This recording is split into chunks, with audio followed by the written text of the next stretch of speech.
আলোচনা করতেছিলাম, তিনি পুলিশ বাহিনী লাগায় দিলেন, আর্মি বাহিনী লাগায় দিলেন, অনেক কিছু লাগায় দিলেন ওই মুরব্বী লোকটাকে ধরে নিয়ে আসার জন্য।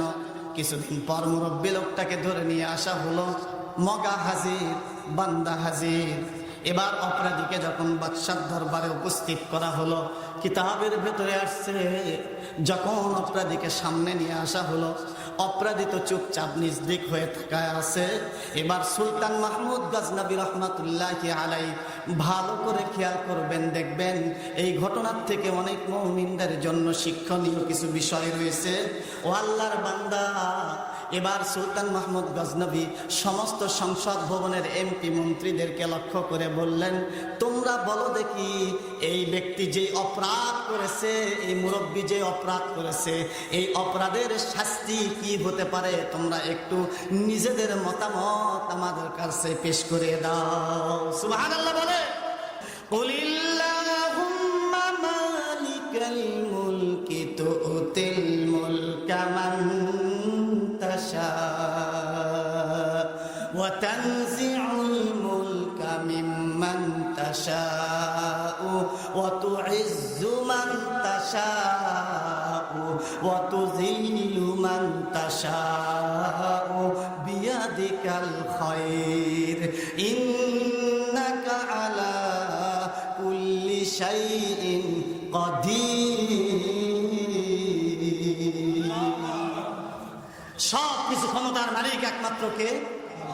কুলিল্লাহুম্মা, নবী গো আপনি বলে দিন, মালিকাল মুলকি, মালিকাল মুলকি কে? আল্লাহ। মালিকাল মুলকি কে? আল্লাহ। তুতিল মুলকা মান তাশা, যাকে চান তাকে বাদশাহী দেন। সুবহানাল্লাহ বলেন। ওয়া তুইজ্জু মান তাশা, যাকে চান তিনি সম্মান দেন। জোরে বলেন না সুবহানাল্লাহ।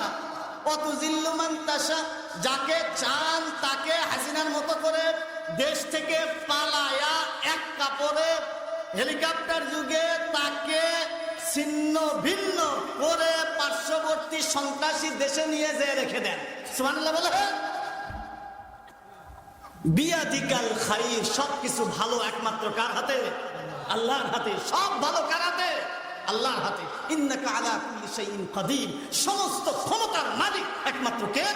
আল্লাহ। সুবহানাল্লাহ বলে। মায়েদস্তা বুজুর্গণ, আলোচনা করতেছিলাম অপরাধী নিয়ে উপস্থিত সংসদে, মনে আসেনি? এখন বাদশাহ সুলতান মাহমুদ উনি সমস্ত সংসদ মন্ত্রীদেরকে জিজ্ঞেস করলেন এর কি শাস্তি হওয়া উচিত। তো বাদশাহ যখন তাদের মতামত জানতে চাইলেন, তখন একজন মন্ত্রী, হাফ মন্ত্রী, আমাদের দেশে হাফ মন্ত্রী ছিল না? ছিল না? হাফ মন্ত্রী বোঝেননি? মন্ত্রী খামাখা, এই মন্ত্রীকে আমি বলি কি? মন্ত্রী খামাখা, অর্থাৎ নির্বাচন ছাড়া, ভোট ছাড়া যেইগুলো এমপি হয়েছে তারপর আবার মন্ত্রিত্ব পাইছে, এরা হলো মন্ত্রী খামাখা, হাফ মন্ত্রী। কথা বলেন ঠিক না ঠিক? আমার কথাগুলো কি আপনারা বুঝতেছেন তো? একটু হানা একটু বলেন।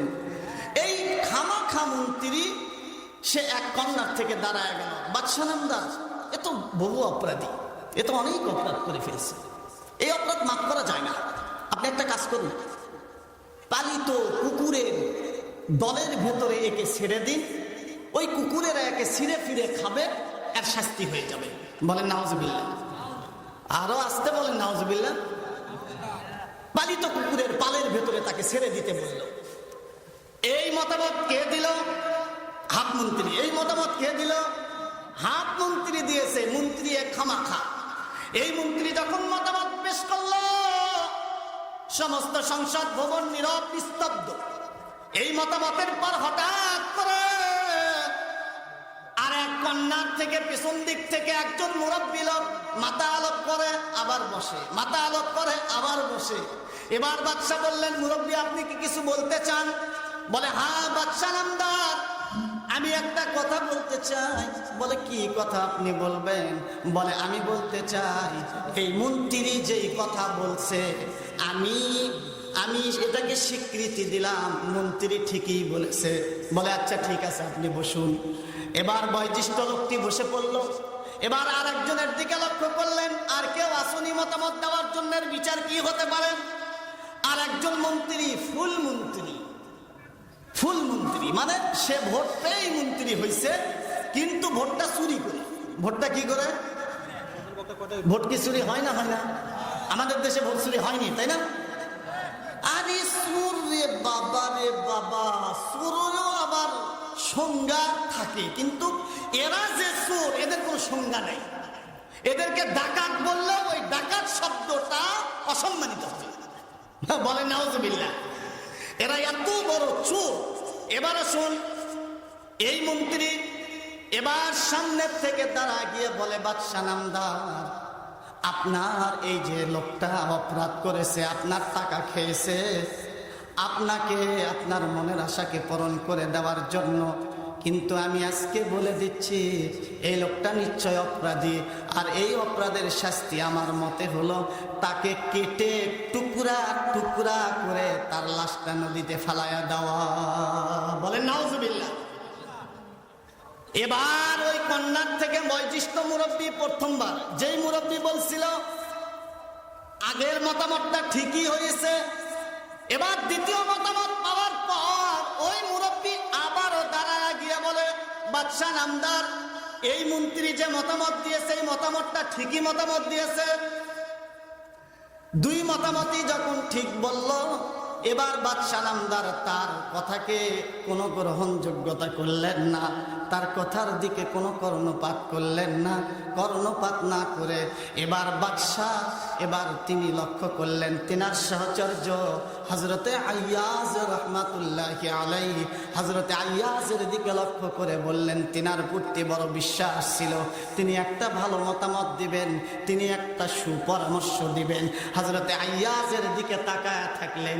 এবার হযরতে আইয়াজ সম্মুখ থেকে দাঁড়ায় গেলেন, লাব্বাইকা ওয়া সাদাইকা ইয়া আমিরাল মুমিনিন, হে আমিরাল মুমিনিন, আমি উপস্থিত হয়েছি, তবে এই লোকটা যে অপরাধ করেছে এটা নিশ্চয় অনেক বড় অপরাধ।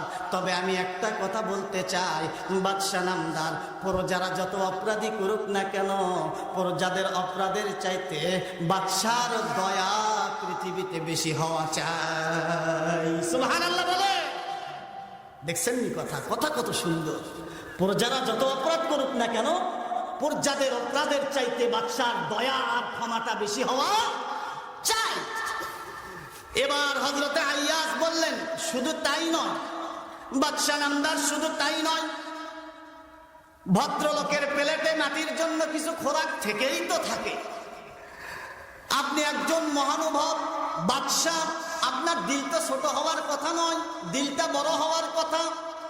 আমি জানি সে নিশ্চয় অপরাধ করছে, আপনার সঙ্গে ধোঁকাবাজি করেছে, আপনার মনের তামান্না পূরণ করার জন্য সে আপনার নিকট থেকে টাকা নিয়েছে, অর্থ নিয়েছে। আল্লাহর রাসূলের হাদিস, মান গশশানা ফালাইসা মিন্না, নবী আলাইহিস সালাতু ওয়াস সালাম ইরশাদ করলেন, যে ব্যক্তি আমারে ধোঁকা দিল সে আমার উম্মতের মধ্যে নয়। আমরা কি মানুষকে ধোঁকা দেই না? জয় বলেন দেই। আমরা আরেকটা জিনিস ধোঁকা দেই, এখান থেকে একটা সবক শোনেন। আমরা ধোঁকা দেই বাচ্চাদেরকে, বাবু নাও তো, এই নাও তো, সোল হাত দেয় আর আপনি টান দেন, এটাও একটা ধোঁকা। কথা বলেন, এটা করা যাবে? যাবে না।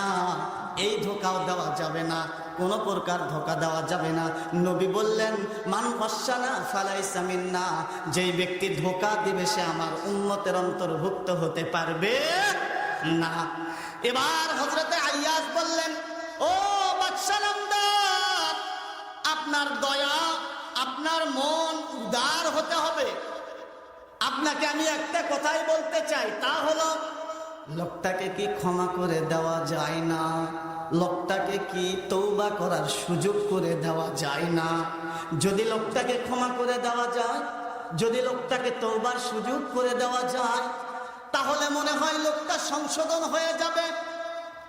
এবার হযরতে আইয়াজ যখন বললেন, লোকটাকে কি ক্ষমা করে দেওয়া যায় না, লোকটাকে কি তওবার সুযোগ করে দেওয়া যায় না, এই কথা যখন বললেন, ওই যে কন্যার থেকে বয়োজ্যেষ্ঠ মুরব্বীটা হুট করে আবার দাঁড়ায় গেছে।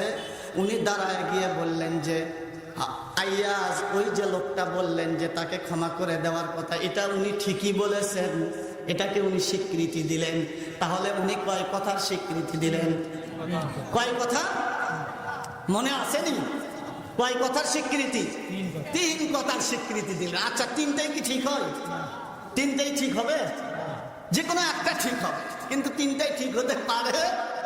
আর আমি যদি বলি তিনটাই ঠিক হবে, হবে না? তিনটাই ঠিক। এবার আসুন, তাহলে আলোচনা কি মনোযোগ দিয়ে শুনিচ্ছেন? তাতে মনে হয় আলোচনা মনোযোগ দিয়ে শুনতেছেন তো না? কুলিল্লাহুম্মা মালিকাল মুলকি, টান মারছিলাম ওই আয়াতের দিকে যে সমস্ত বাদশার বাদশা একমাত্র কে? আল্লাহ। দেখেন, একজন ওস্তাদ ছিল, তিনি এক বাদশার বাড়িতে প্রাইভেট পড়াতে, তো পড়াইতে পড়াতে এই আয়াতটা চলে আসছে, এই আয়াতটা চলে আসছে সামনে, প্রাইভেট পড়াচ্ছেন। কিন্তু প্রাইভেট পড়াতে পড়াতে যখন এই আয়াতটা চলে আসছে, আসার পরে উনি একবার হাসেন একবার কান্দেন, একবার হাসেন একবার সুবহানাল্লাহ বলে, একবার হাসেন। তো বাদশা যাকে প্রাইভেট পড়াচ্ছিল সে বাচ্চার কাছে যে বিচার দিয়েছে, বাচ্চা নামদার, আপনি কি হুজুর রাখলেন, আপনি এমন শিক্ষক রাখলেন যে পড়াতে পড়াতে একবার হাসে একবার কান্দে, কারণটা কি? এবার বাদশা ওই লোকটাকে ডাক দিলেন, হুজুর কি বলে, আপনি এই পড়াইতে পড়াইতে একবার হাসেন একবার কাঁদেন, তার রহস্য কি বলতে হবে? সুবহানাল্লাহ বলেন। এবার হুজুর উত্তর দেয়, ও বাদশা নামদার, আমি একবার হাসি একবার কাঁদি, এর উত্তর কি আপনি জানতে চান? বলে হ্যাঁ। বলে এর উত্তর যদি জানতে চান তাহলে কোরআনের আয়াত ওই যে কুলিল্লাহুম্মা মালিকাল মুলকি তুতিল মুলকা মান তাশাউ ওয়া তানজিউল মুলকা মিম্মান তাশাউ ওয়া তুইজ্জু মান তাশাউ ওয়া তুযিল্লু মান তাশাউ বিয়াদিকাল খায়র ইন্নাকা আলা কুল্লি শাইইন কাদির। বলেন মারহাবা। বলে এটা যদি জানতে চান তাহলে আমি আমার জীবনের অতীত ইতিহাস আপনাকে জানতে হবে। বলে কি ইতিহাস? বলে আমি হলাম এক দেশের বাদশা। বলেন না সুবহানাল্লাহ। আমি ছিলাম এক দেশের বাদশা, আজকে কপালের জোরে আল্লাহ আমাকে এই জায়গায় আপনার বাড়ির শিক্ষক হিসেবে বানায়া এই জায়গায় নিয়ে আসছেন। বলেন না সুবহানাল্লাহ। বলে কেমন করে? বলে আমি যখন আমার রাজদরবারে ছিলাম, রাজদরবারে থাকা অবস্থায় আমি চিন্তা করতাম, মাঝে মাঝেই চিন্তা করতাম, কে রে আল্লাহ ফকিরকে বাদশা বানায়, বাদশাকে আবার ফকির বানায়, এটা কেমন করে? এটা আমার বুঝে আসে না, এটা আমার বুঝে আসে না। বলে আমি এরকম চিন্তা করতাম, আল্লাহ আবার ফকিরকে কেমন করে বাদশা করে, আবার বাদশাকেই বা কেমন করে ফকির বানায়, এই জিনিসটা আমার বুঝে আসতো না। ও বাদশা নামদার, আমি যখন এরকম করে চিন্তা ফিকির করতাম, আমি এটা বুঝতাম না আমার বোঝার বড় ভুল ছিল, আমার বোঝার বড় কমতি ছিল। বাদশা নামদার, আমি যখন এই আয়াত নিয়ে এমন করে কম বুঝতেছিলাম, হঠাৎ করে আমার আল্লাহ আমার অন্তরের ভেতরে আমার একটা হরিণকে ধরার একটা শখ জাগলো, হরিণকে নিয়ে আসার একটা শখ জাগ্রত করে দিলেন। আল্লাহ পাক মনের ভেতরে একটা শখ জাগায় দিলেন, তোমার হরিণের গোশত খাইতে হবে। আমার মনের শখ অনুযায়ী আমি হরিণের গোশত খাওয়ার জন্য আমি আমার সমস্ত সৈন্যদেরকে লইয়া, কিছু কিছু অনেক তীরন্দাজদেরকে লইয়া আমি বনের ভেতরে ঢুকলাম হরিণ শিকার করার জন্য। সুবহানাল্লাহ বলে, কি শিকার করার জন্য? হরিণ শিকার করার জন্য। দেখেন কত কত সুন্দর কথা।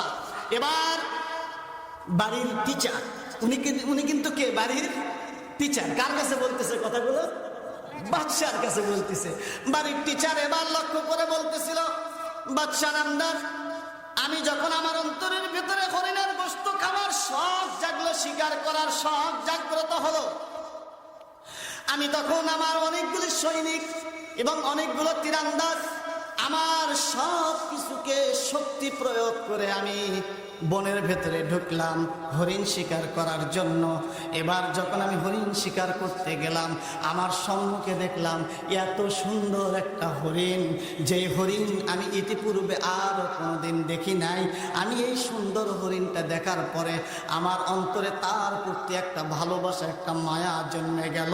আমার ওই মায়া থেকে আমি ওই হরিণটাকে শিকার করার জন্য প্রতিশ্রুতিবদ্ধ হলাম, সংকল্পবদ্ধ হয়ে গেলাম যে আমি ওই হরিণটিকে শিকার করবই। আমার সৈন্যরা আমার পিছনে, তারা অনেক ছোটাছুটি করলো, কিন্তু না, কেউ ওই হরিণকে শিকার করতে পারছে না। বাদশা নামদার, আমি যখন হরিণের দিকে আগাই, হরিণ তখন পেছন দিকে চলে যায়। এমনি করতে করতে এক সময় আমার যে সাথী সঙ্গী যারা ছিল তারা সবাই আমার কাছ থেকে হেরে গেল। আর তাদেরকে পেছনে ফেলে আমি হরিণের পেছনে ছুটলাম। হরিণের পেছনে ছুটতে ছুটতে এক সময় তার মহাব্বতে, তার প্রেমে, তার লোভের ভেতরে পড়ে আমি হরিণের পেছনে ছুটতে ছুটতে এমনভাবে ছুটতেছিলাম যে আমার দেশের সীমানা পার হয়ে আপনার দেশের সীমানার ভেতরে আমি প্রবেশ করে ফেলে দিয়েছি। সুবহানাল্লাহ বলে।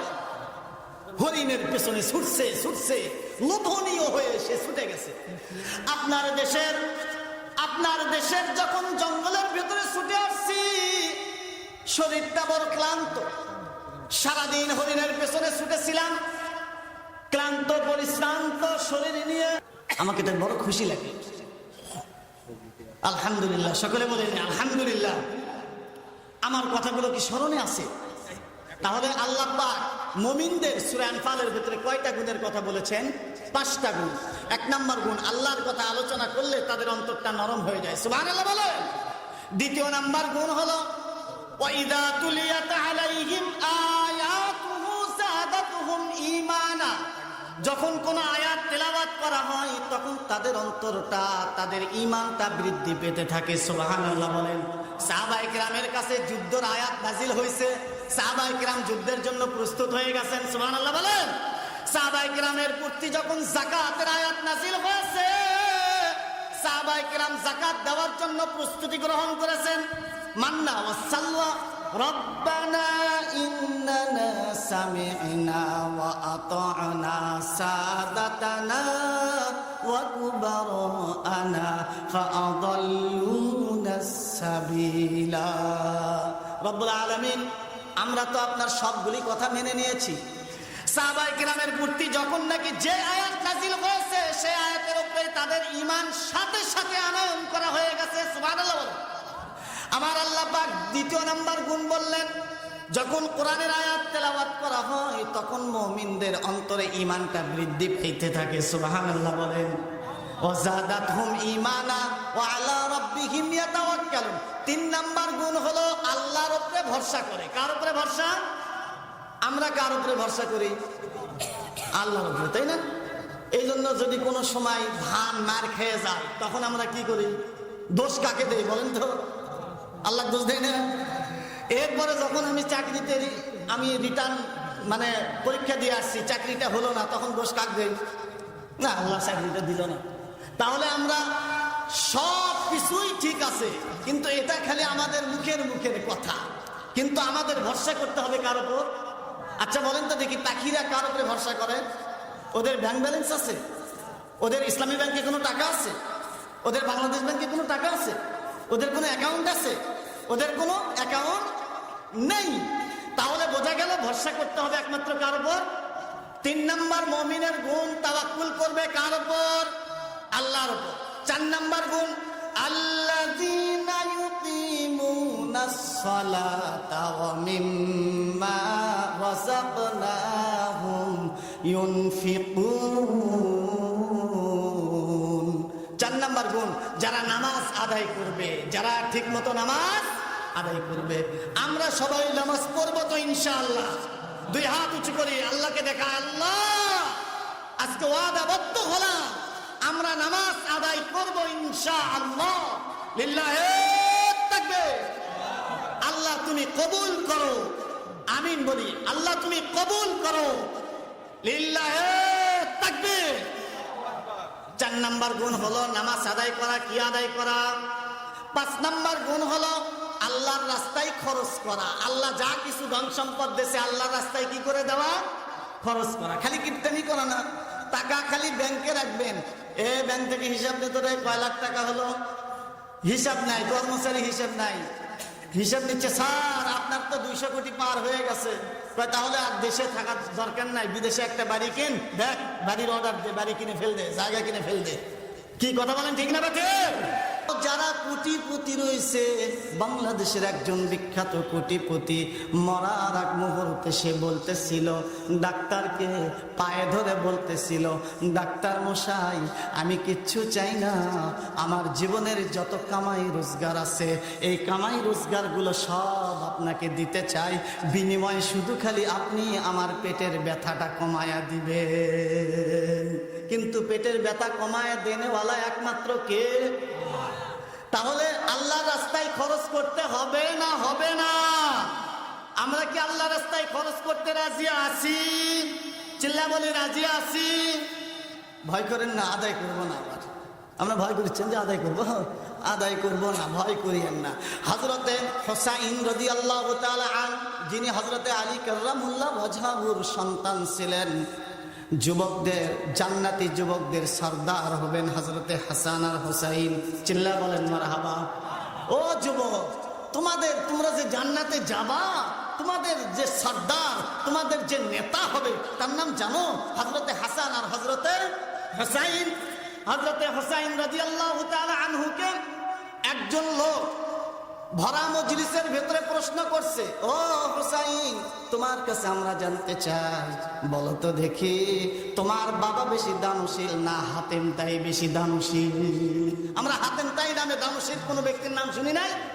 কি বলেন, শুনেছি তো? হাতেম তাই, হাতেম তাই। এখন হযরতে হুসাইন রাদিয়াল্লাহু তাআলা আনহুকে জিজ্ঞাসা করছেন, হাদিসের ঘটনা, হযরতে হুসাইনকে জিজ্ঞাসা করছে, বলো তো দেখি তোমার বাবা বড় দানশীল না হাতেম তাই বড় দানশীল? হযরতে হুসাইন মুস্কি হাসলেন।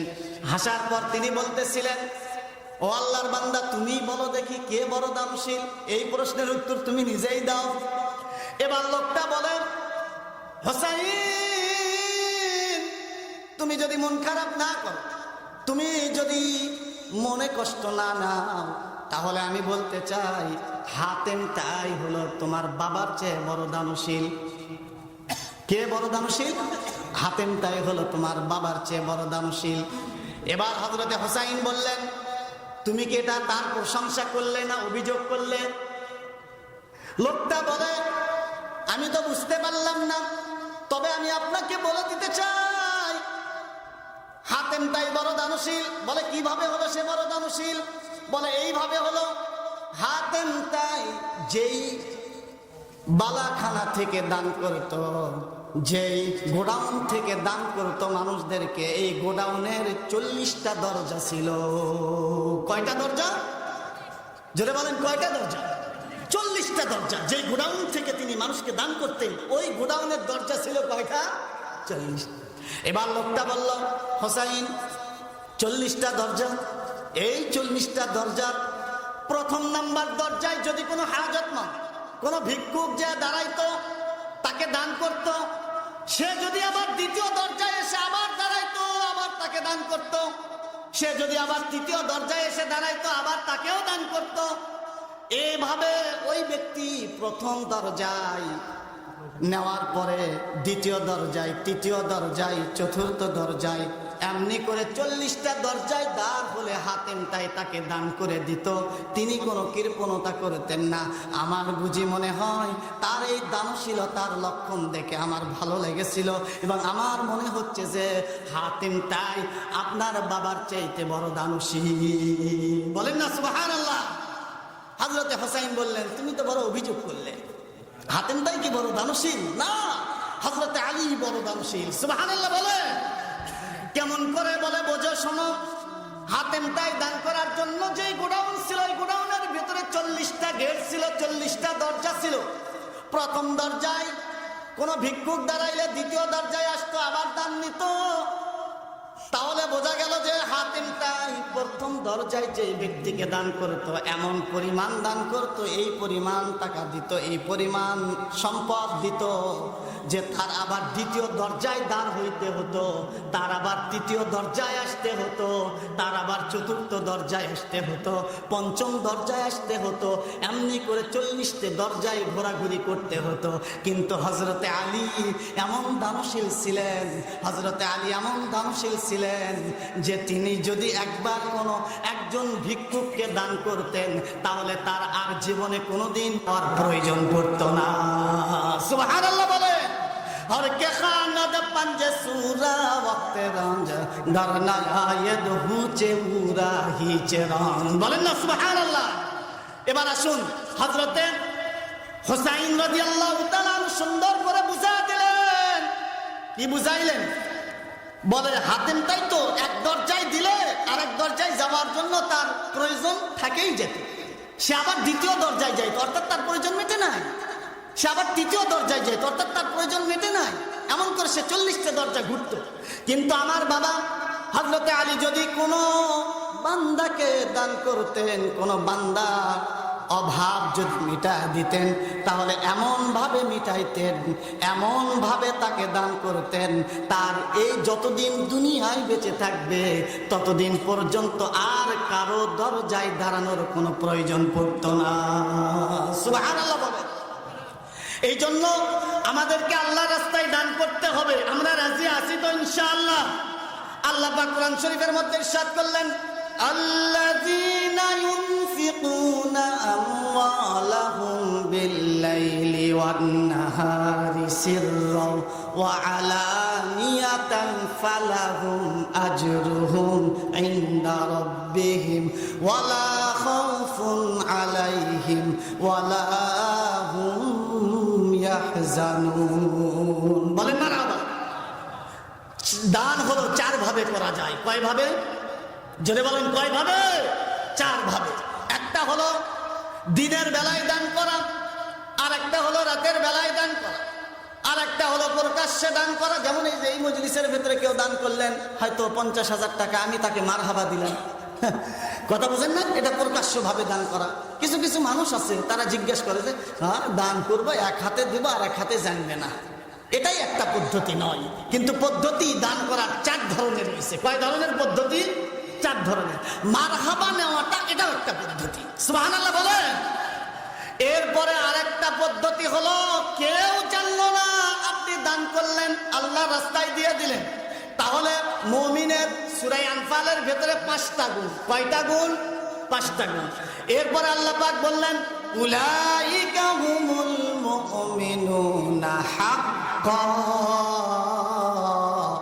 এরা হলো খাঁটি মুমিন। এরা হলো কি মুমিন?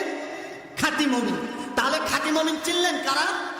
1 নাম্বার, আল্লাহর কথা বললে তাদের অন্তর নরম হয়, এরা হলো খাঁটি মুমিন। 2 নাম্বার, কোরআনের আয়াত পড়লে তাদের ঈমান বেড়ে যায়, এরা হলো খাঁটি মুমিন। 3 নাম্বার, আল্লাহর উপরে সব সময়ের জন্য ভরসা করে, কার উপর? এরা হলো খাঁটি মুমিন। এরপরে 4 নাম্বার, নামাজ আদায় করে, এরা হলো খাঁটি মুমিন।